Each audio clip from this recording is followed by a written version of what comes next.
جعلنا من عباد الصالحين. أشهد أن لا إله إلا الله الملك الحق المبين محمد رسول الله صلى الله عليه وسلم. اللهم صل وسلم على سيدنا محمد خاتم الأنبياء والمرسلين وعلى آله وصحبه رسول الله أجمعين. أما بعد. Yang saya hormati Bapak-bapak pengurus Masjid Jamiatul Muslimin, Bapak-bapak Ibu yang dirahmati Allah. Pertama-tama kita bersyukur kepada Allah Subhanahu wa taala beserta menyampaikan shalawat dan salam atas junjungan Nabi besar Muhammad sallallahu alaihi wasallam dengan berkat rahmat Allah serta nikmatnya hingga pada malam hari ini kita dipertemukan oleh Allah dalam rangka meningkatkan ilmu dan iman. Mudah-mudahan kita yang diterapkan dalam masalah amal dan ibadah. Ilmu yang disunahkan oleh baginda Rasulullah SAW, yang pertama sekali ilmu hati. Jadi ilmu hati itu yang didahului oleh Rasul atau disebut ilmu usuluddin atau ilmu tauhid. Selama 13 tahun baginda Rasulullah SAW menyampaikan ilmu pengenalan kepada Tuhan supaya kita ini datang dari Tuhan, mudah-mudahan dikenali Tuhan itu dapat pulang ke Tuhan. Kalau tidak dikenali, berkemungkinan kata Pak Haji tadi, setahun sudah saya datang ke sini takut lupa jalan. Apalagi nantinya kita ini berjalan dengan sendirinya, rambu-rambunya nggak ada kayak di jalan sekarang. Jadi rambu-rambunya itu adalah ilmu, kendaraannya itu adalah zikirullah. Setelah berilmu baru diamalkan. Tadi malam ada pengajian di rumah. Ternyata istri-istrinya itu melapor dengan saya, begitu sudah mengaji ke hakikat nih, Abah, suami saya tak mau sholat. Jadi ini guru salah atau kita memahaminya itu salah? Rasulullah SAW melaksanakan sholat itu, bahkan sunatnya aja sampai bengkak kakinya. Ini saking tinggi ilmu, cukup aja sholat itu ingat. Rupanya di belakang saya dia ada mengaji, gurunya nyebut gitu. Sholat itu cukup aja ingat, udah tak payah lagi melaksanakan yang 5 waktu ini. Bagaimana itu merupakan satu contoh yang dicontohkan oleh baginda Rasul. Laqad kana lakum fi Rasulillahi uswatun hasanah. Sungguh telah ada pada diri Rasul contoh. Jadi saya sampaikan gini, Bapak Ibu, kita sebagai pimpinan tidak memberi contoh. Bagaimana mau dicontohi oleh anak-anak? Dan itu kadang-kadang marah pula anak tuh main HP aja katanya. Nah itu kadang-kadang salah pemahaman. Sebenarnya apabila melaksanakan sholat rukun yang 13 itu diawali dari yang 3, rukun qalbi, rukun qauli, dan rukun fi'li. Sempurna itu dilaksanakan jadi obat tubuh. Banyak Bapak Ibu dan jadi obat tubuh. Apalagi di dalam melaksanakan mandi janabah, mandi junub, dan seterusnya secara teratur menurut Rasul. Umur di atas 40 tahun jangan mandi itu langsung aja dari atas. Siram dari kaki ke mata kaki, dari mata kaki ke kaki. Pelan aja dulu. Baru naik ke betis, ke lutut. Naik ke pinggang, naik ke dada, naik ke leher, baru siram ke kepala.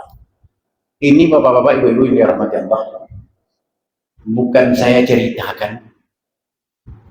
Kemarin 2 tahun yang lewat saya didatangkan oleh Persatuan Mubalik Rumah itu untuk jadwal khatib. Saya nggak mampu, Pak. Kenapa? Saya berdiri lama dari Syam. Sakit ini.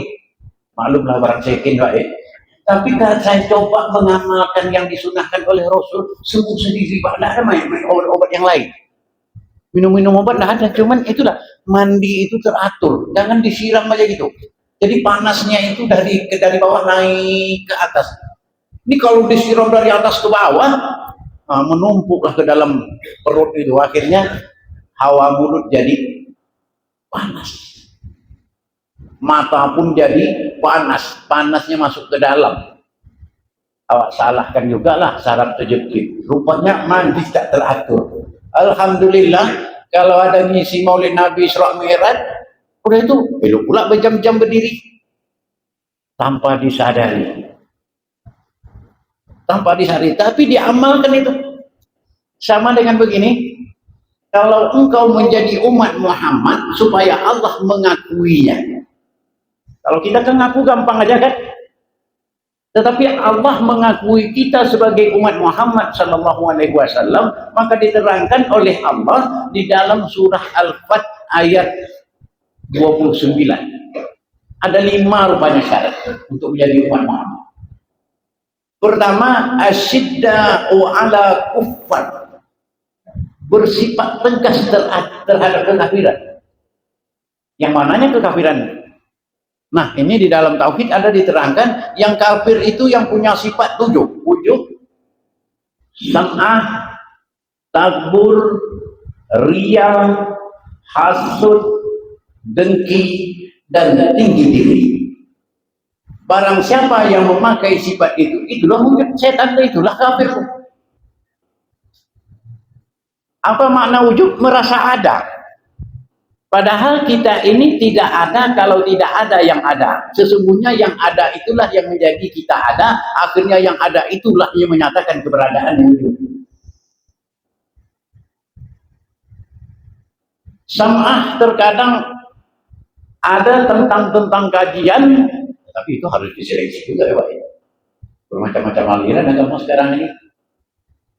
Yang saya pernah dimusuhi ini Pak, usahlah kalau mau bersolawat, bagus sebenarnya, jangan bawa gendang-gendang sudah dalam masjid, bawa gendang-gendang di dalam masjid.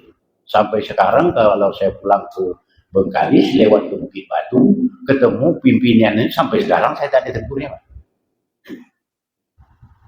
Padahal masjid itu atau musola itu bukan tempat bergendang kayak orang Cina.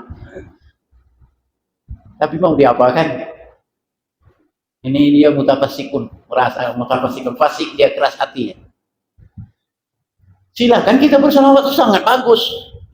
Tapi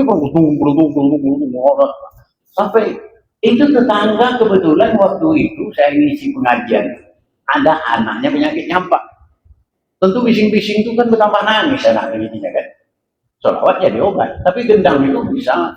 Sekarang macam orang kan ada organ di masjid. Sampai sekarang saya tadi tegur, begitulah waladabluwannakum bisyai'in minal khawfi wal ju'. Aku uji kau. Semakin ustaz makin kuat ujiannya. Makin ustaz makin kuat ujiannya. Padahal kita sangat mengantisipasi juga. Nanti kalau tak ditegur, segan, tak pernah pula kenyang makan segan. Padahal itu salah. Udah itu ada pula kajian-kajian sekarang nih sedikit-sedikit bid'ah. Sedikit-sedikit bid'ah. Orang wirid yasin bid'ah. Orang main domino yang taruhan kopi itu dia diam aja Pak. Masya Allah ya, ini yang harus hati-hati. Begitulah tanda-tanda dunia akhir zaman. Ayu fa'al ilmu diangkat oleh Allah dengan mematikan orang yang paham dan minat orang mempelajari tentang tauhid itu sangat-sangat minim. Sam'ah, takbur, tak mau merendah Pak. Sayalah ustadz, saya dulu Pak, sayalah ustadznya, padahal mengetahui itu karena ilmu Allah. Tidak ada apa-apanya orang. Saya buktikan sewaktu anak saya yang nomor 3, dia rajin belajar tauhid. Waktu dia tidur, saya tanya nggak bisa jawab apa-apa, ternyata ilmu Allah. Jadi siapapun yang paling pandai di muka bumi ini, jangankan mati, dia tidur aja tak bisa ditanya lagi. Ini sedikit aja tergelincir, akulah ustaz. Astagfirullahaladzim, inilah wujud iblis Pak. Sama takbur, ria. Ini zaman agak anu. Kalau pesta anak biarlah hutang, pokoknya besar. Akhirnya timbul ria. Padahal yang wajib nikah dulu. Kalau tak pakai itu yang pakai ukiran itu tuh, kayak tak sah. Ya, anak saya nikah kalau kau mau itu, bapak tak mau nikahkan kau.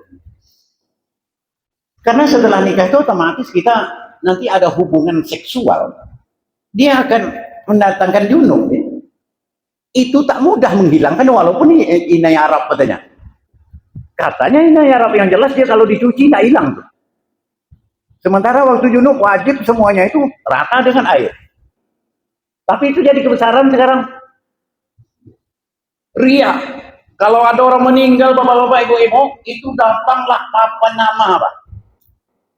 Turut berduka cita. Orang tuh udah berduka, turut pula berduka cita. Pakai papan. Berapa satu papannya? Kalau dibantu uang uang untuk papan itu dengan orang musibah itu kan dapat terbantu itu. Itu kan dibayarnya. Berapa, Pak? Sama banyak beras loh, Pak. Kan membazir jadinya kan. Kalau kita tegur kita dimusuhi itu. Orang meninggal Pak itu pakai itu. Kalau nggak bisa kita ini tos. Lebih baik ada uangnya itu ditukam maksudnya tuh ya. Kan ditukam tuh. Tujuan dimasukkan, diletakkan mangkuk, letak beras dalam, tutup dengan kain, itu tukam pada ahli musibah. Tukam pada orang yang meninggal. Pertama kita memberi salam. Kedua kita membaca Fatihah, Qul 10 kali, Qul a'udzu birabbil falaq 1 kali, Qul a'udzu birabbin nas 1 kali, Ayatul Kursi 1 kali. Itu tukang pada orang yang meninggal. Miriam, hasud. Itu tahulah kita tuh. Kalau ada, ini mohon maaf saya batin ini. Kalau di musola, di masjid itu uangnya banyak, Pak. Ada aja yang tak sesuai itu. Kalau dapat runtuh keputusannya. 2 malam yang lepas di tempat saya bentrok pakai tongkat Pak. Pakai tongkat khutbah. Imam, insya Allah datang jemaah ke rumah 5 orang. Tolonglah Pak, orang tua kelahi di dalam masjid. Masalah kepengurusan. Rupanya uang masjid banyak. Waktu utang banyak kemarin dia diam. Ini hasad namanya kan. Walaupun ahli amal ibadah, tetapi sia-sialah dia beramal. Wal asri innal insana lafi khusr. Khus itu kalau kita tuh ngalau deh. Khus.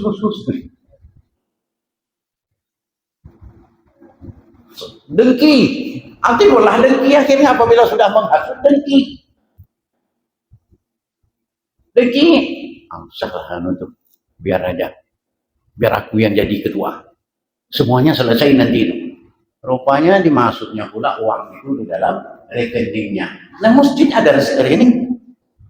Masya Allah, itulah ujian iman di lingkungan itu terkadang dari intern di belakang ya, panggung di belakang. Saya nyebut gini pun itu juga. Kadang-kadang dari anak-anak juga sendiri, anak-anak sendiri yang datang ke dunia. Maksud dengki dan tinggi diri. Tinggi diri ini adalah tak payah dibahas tuh. Tak mau sedikit merendah diri. Padahal yang nyata di hadapan kita ini adalah kematian. Nah, ada yang lebih pasti begitu. Dibuatlah persatuan fardu kifayah. Meninggal salah satu dari anggota. Pulang kabut menjadi tukang mandi mayat. Saya diam, ya. Ini tempat kami, Pak. Kenapa Bapak biarkan? Saya tidak akan membiarkan. Wajib saya, tapi diawali dari dihukum dulu. Kenapa? Saya suruh belajar kemarin, bukan masalah organisasinya, ya ilmunya itu dipelajari. Nah, ini termasuk tinggi diri. Kalau kita tegur, kita berikan keterangan itu, masa bodoh dia. Nah, ini asyidda'u ala kufar, bersifat tegas terhadap kekafiran. Kafir yang pada diri. Makanya Rasulullah SAW dibedah dadanya itu, dicuci dengan 3 kali pencucian air zam-zam, diganti dengan benda surga, dibuangkan yang 7 tadi. Dibedah, cungkil ujung jantung tuh darah hitam, maka diganti dengan benda surga. Yang ujung sam'ah takbur, ya hasad, dengki dan tinggi diri diganti dengan ilmu, iman, Islam, sabar, fikir, nur dan hikmah, kebijaksanaan dalam bermusyawarah dan perwakilan. 7 dikasih. Makanya Muhammad dipanggil Yasin. yang disayang, karena dalam Muhammad dimasukkan benda yang disayangi oleh Allah.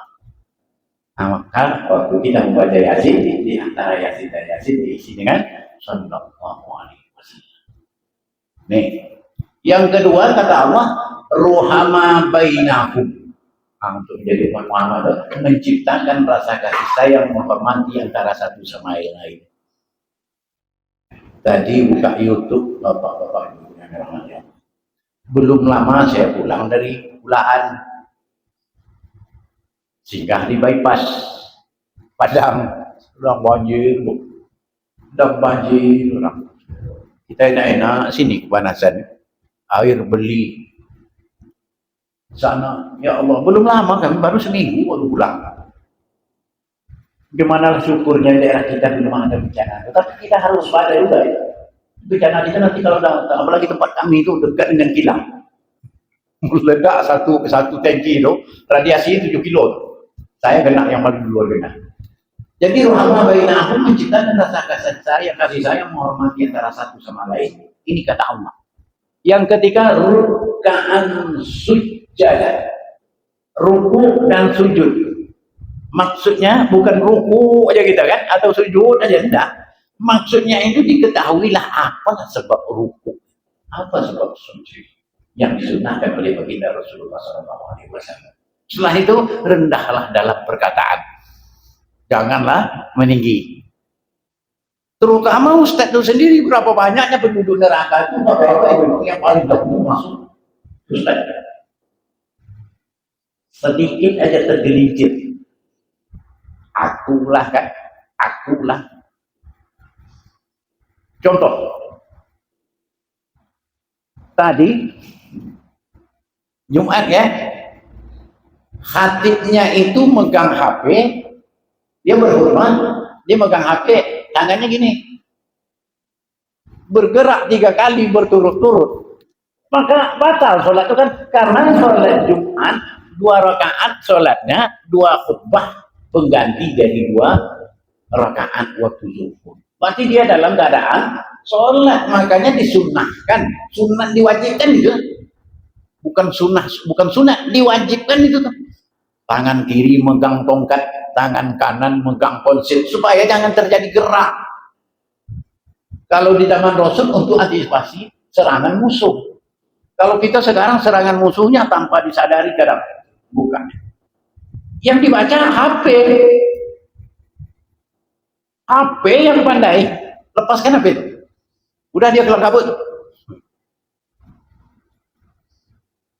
Mengerikan, kalau kita tegur nanti jadi masalah tuh. Dia ini hadisnya, ini firmannya, landasannya. Padahal pengganti 2 rakaat waktu zuhur pada hari Jumat itu, maka tidak wajib lagi, tidak perlu lagi melaksanakan sholat zuhur setelah melaksanakan sholat 2 rakaat pada Jumat, 2 khutbah.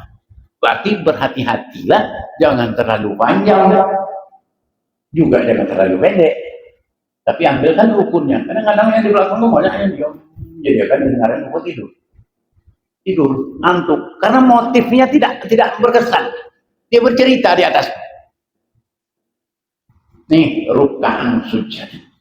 Yang ketiga, ya batal.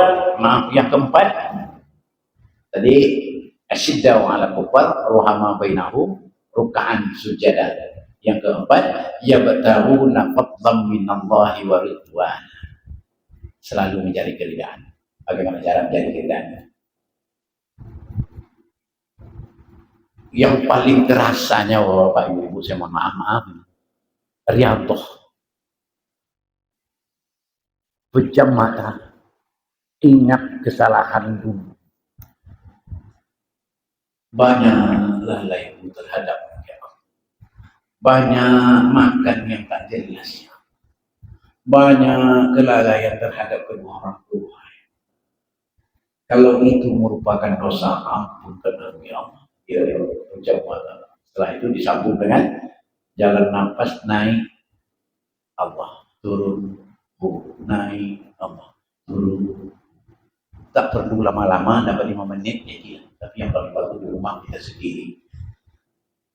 mengakui kesalahan. Makanya kata Allah, ya badawun apa minallahi wa ridwana, selalu mencari kesalahan sendiri dan menghilangkan kesalahan orang lain, sehingga apabila merasa kita ini bersalah, otomatis kita minta maaf. Sesama manusia minta maaf, dengan orang tua yang sudah tidak ada, kita kalau ada sedikit rezeki kita sedekah, kalau tak dapat betul Fatihah. Ini yang tahu apa minallahi wa ridwana. Setelah itu di dalam melepaskan perkataan, itu wajib kita pikirkan. Ini kalau melepaskan perkataan ini, orang tersinggung atau bagaimana, Allah itu atau tidak. Sehingga sangat hati-hati dalam melepaskan perkataan, terutama di dalam keluarga itu sendiri. Saya ada sedikit cerita, ini cerita sebenarnya bahwa saya marah dengan orang rumah loh. Terus saja merungut aja dengan anaknya, kadang-kadang dengan cucu. Coba kau kurangi bahasa yang merungut itu. Nyinyir, jadi demamlah dia seminggu Pak. Diam aja. Itu nama orang rumah saya Jusraida. Jus, mana yang merungut engkau tuh? Bingung saya jadi Pak. Rupanya ketika dia merungut itu waktu kita menanggapi tidak secara lunak, makanya kita jadi marah kan. Ketika dia udah diam, bingung Pak. Mana yang kau tinggalkan aku? Bingung saya Pak. Akhirnya saya pun minta maaf dengan dia kalau gitu. Salah sangka saya minta maaf. Rupanya harus ada itu tuh. Harus ada. Pahami lah. Perbuatan memang fitrahnya gitu kan. Kalau sudah tiada, baru dia demam aja udah risau saya Pak. Apalagi kalau dia meninggalkan saya. Memang setelah kita mendalami ini, mohon maaf kalau ada orang rumah saya tak mau nyebut ini. Memang wabil nikah masna wa sulasa wa rumah apa ini itu malah ta'ajil rupa waidah. Boleh kamu menikahi perempuan itu 2, 3 dan 4. Kan gitu kata Allah. Tapi kalau kamu tidak bisa berlaku adil, cukup 1. Setelah kita di dalam tentang Al-Quran 1 dia cukup. Yang adil itu Tuhan, alaihissallahu bi'ahkamil hakimin. Nggak ada manusia yang adil. Kalau mau adil jadi Tuhan. Jadi makanya cukup 1 aja udahlah. Saya rasakan mungkin tak jauh beda tuh Pak. Iya tuh Pak. Tak jauh beda tuh.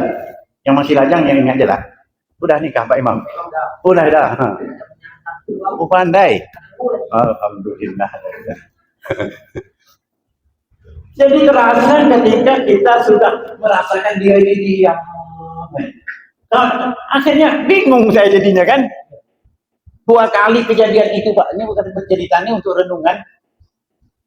Pertama saya marah, dia tak pandai mengendalikan uang. Akhirnya dia diam, dia masuk ke dalam kamar, makan tidak, apa tidak. Rumah kami belum pakai pelapon, saya ini tukang ya juga. Jadi kok bingung, saya tengok dia masak tidak, dia makan pun tidak, baring aja dalam kamar. Saya ambil tangga dan jangan sandal dididik naik ke atas. Rupanya dia tak sadar Pak. Di bawah bantanya ada roti. aqua kecil kan. Dia tak sadar saya mandang di atas. Oh pantaslah kau tahan tak makan ya. Di bawah kau ada roti. Akhirnya jadi langsung elok Pak. Memang harus ada itu ya. Harus ada itu. Pantas dia tahan. Buka dikit itu makan, roti minum, air teguk tutup lagi tutup. Insya Allah. Jadi kalau ditanggapi itu secara negatif maka berpanjangan lah, muncul dia berpanjangan. Tetapi ditanggapi aja lah. Memang itu salah awal, udah aja marahnya kan. Ketika sekarang tuh selalulah kita ini ya tahu nafallah minallahi wa ridwana. Selalulah mencari keridaan di dalam melepaskan perkataan ini saya. Walaupun salah orang rumah itu tak usah langsung dimarahin.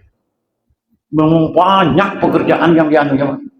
Orang rumah pernah juga patah 3 mau pulang ke Bengkalis sampai itu 3 patahnya. Itu saya merawat karena pernah juga belajar ngurut Pak. Itu pagi nak nyuci, ngantar anak sekolah, nak buat teh buat kopi, nanti belanja ke pasar. Inilah yang ditanggung oleh orang rumah. Ketika kita marah tuh semuanya keluar, tetapi yang ditanggapinya itu luar biasa pekerjaannya. Satu celana lili itu bang, saya ini belum selesai satu pangkal lengannya lemah bang. Ini yang ditangkap itu marah, akhirnya saya minta maaf bang. Kalau itulah yang kau rasakan, saya mudah marah, saya minta maaf. Ini jalannya yang tahu, nafallah minallahi wa ridwan. Selalu mencari kesalahan sendiri, terutama di dalam keluarga itu sendiri tuh. Saya menceritakan dalam kajian ini yang saya rasakan Pak. Kalau hanya cerita orang, itu ceritanya kan. Yang kelima, untuk menjadi umat Muhammad yang diakui oleh Allah Subhanahu wa taala, simahun fi wujuhihim min asaris sujud.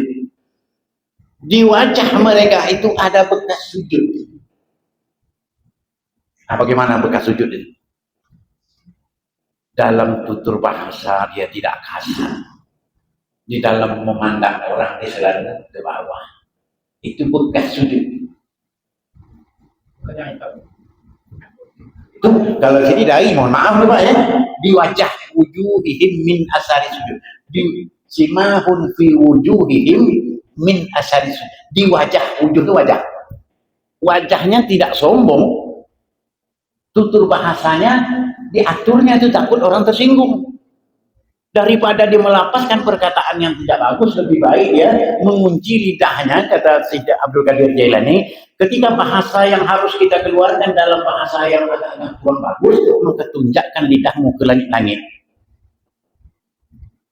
Coba saya memberi salam bapak-bapak, ibu-ibu, tunjukkan lidahnya di langit-langit. Setelah itu dijawab, Assalamualaikum warahmatullahi wabarakatuh. Tak bisa ya? Berarti dalam hati apa dia di sini? Astagfirullahaladzim. Atau lebih bagus lagi, fasabbih bihamdi rabbika wastaghfir. Perbanyakkan tasbih. Bihamdi rabbi dan syukur.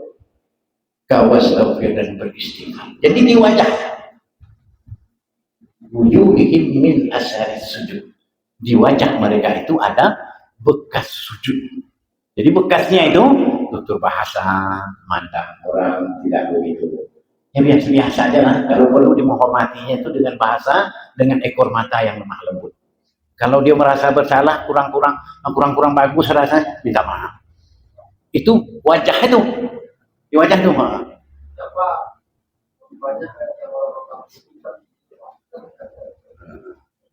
Mungkin itu tidak juga salah, tetapi di dalam ayat itu si wujud itu wajah. Wajah kalau ini kan dahi ya Pak ya. Dahi itu wajah. Wajah itu kan ini. Nama kita ini bersembunyi di wajah. Kalau ini wajahnya pasti Hasan Basri. Pasti Hasan Basri. Tetapi di sebalik wajah ini dikenali lagi. Di wajah Hasan Basri itu, di sini wajah Basar namanya. Di sini wajah Kalam namanya. Di sini jalan hayat namanya. Ini kalau orang tak bernapas lagi, tak ada hayat lagi kan, jalan hayat. Makanya apabila kita berzikir itu, yang paling bagus ketika mau tidur tuh, ambil untuk tutup menutup aurat. Ingat napas naik, Allah turun, naik, Allah turun. Karena di saat itu nggak ada yang bisa membantu kita. Kalau sempat napas turun itu tak naik lagi, apa jadinya tuh? Menghembuskan napas terakhir. Siapa itu? Narik. Allah.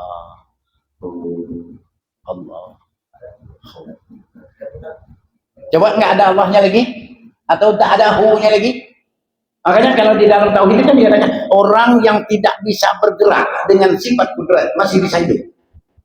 Lumpuh orang tuh, sifat kudrat kan kuat. Kuasa diletakkan di tulang. Tidak bisa bergerak, bisa hidup. Tidak bisa berkehendak, bisa hidup. Tidak bisa mengetahui, bisa hidup. Tidak bisa mendengar, bisa hidup.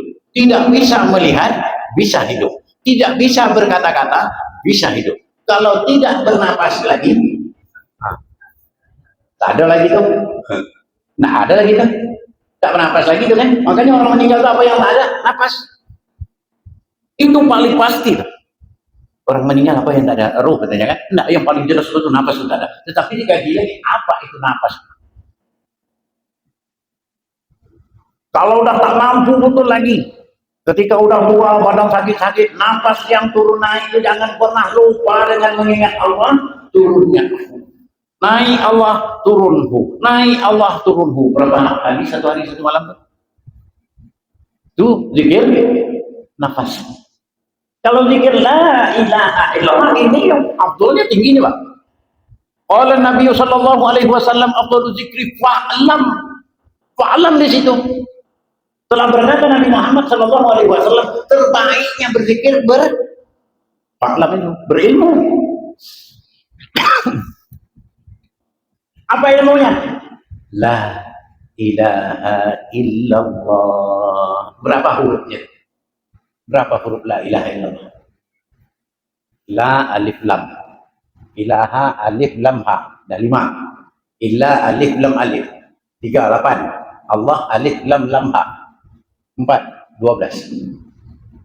Berarti simbolnya apa tuh? Siang 12 jam. Muhammad Rasulullah 12 juga hurufnya. Malam 12 jam. Kalimat la ilaha illallah, la nabi ilaha munfi illa isbat Allah musabah. 4. Muhammad Rasulullah 3 tambah 4 7. Berarti lambang seminggu. Dalam satu minggu 24 jam, mana banyak ingat Allah dari ingat dunia. Itu kita timbang sendiri tuh. Itu disebut al-Ghazali. Itu yang fa'lam. Wajib diketahui, bukan hanya sekedar berzikir la ilaha illallah. Isinya apa dan makamnya di mana? Fa'lam annahu, wajib diketahui. Fa'lam ilmunya, ilmu zahiriyah, penyebutan huruf sempurna dalam tauhidnya. La wujudi dan baqa mukhalafatuhu lil hawadis yaqiyamu ta'ala binafsi. Ilaha sama basar dalam sami'un basirun mutakallimun illa qudrat iradat ilmu hayat Allah qadirun muridun alimun hayyun wahdaniyah. Itu sifat 20. Yang kita zikir pun, yang berzikir itu kan ada sifat alam. Kita saksi sesuai dengan pengakuan kita. Asyhadu la ilaha illallah. Jangan dibentak. Kadang-kadang ada juga yang sampai dibentak tuh. Oh la illallah. Nah, macam rusak. Macam Allah tak dengar dia kan. Padahal dia diterapkan kalau orang tua kita dulu di waktu bulan Ramadan itu kan ya Latifu ya Wafiya, dengan lemah lembut. Banyak waktu lagi nih. Ada pertanyaan Pak? Ya.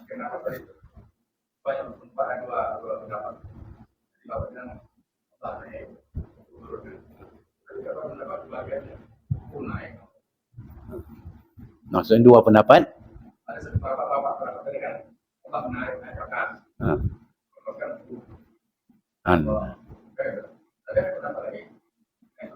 Naik itu hu. Tapi kalau nafas yang keluar itu apa bunyi? Apakah Allah? Sebetulnya itu kan bisa ditafakkur kan itu kan? Ya.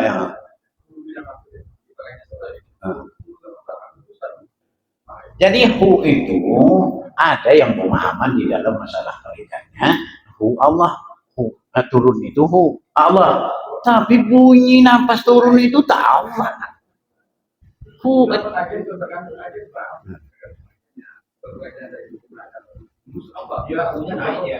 Naiknya turun Allah. Turun Allah. Nah, tingkatan. Jadi sebetulnya banyak berapa emang ketika dia tingkat torikatnya naik itu turun Allah, itu torikat hakikat lain lagi, makrifat lain tingkat lain lagi. Jadi ada tingkatan dia kan. Iya.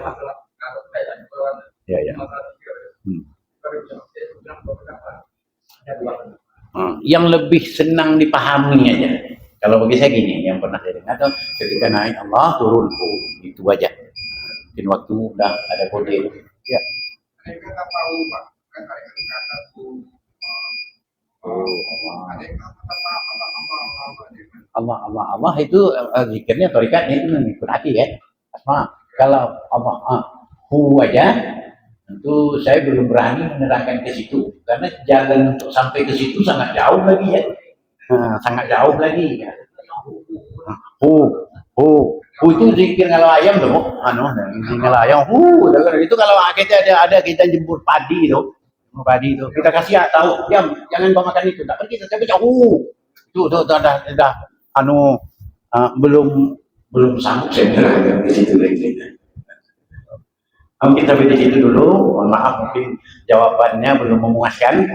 Terima kasih atas perhatian. Mohon maaf atas kekurangan. Bila taufiq wal hidayah. Assalamualaikum warahmatullahi wabarakatuh.